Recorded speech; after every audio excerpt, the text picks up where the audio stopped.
2342 applications రావడం జరిగింది. మార్పులు చేర్పులు 2342 2342 రిక్వెస్ట్లు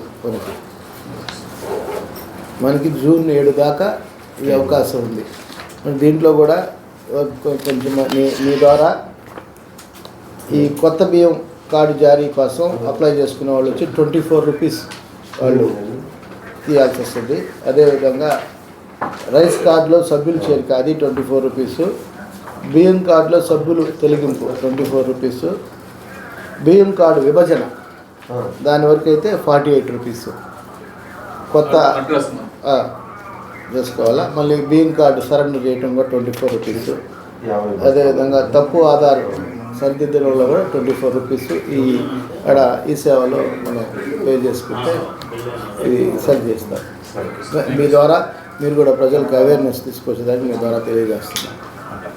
ఈ అవకాశాన్ని ప్రతి ఒక్కరూ సద్వినియోగం చేసుకోవాలి. ఇన్ని సంవత్సరాల్లో ఏ ప్రభుత్వం చేయలేదు. ఈరోజు కూటమి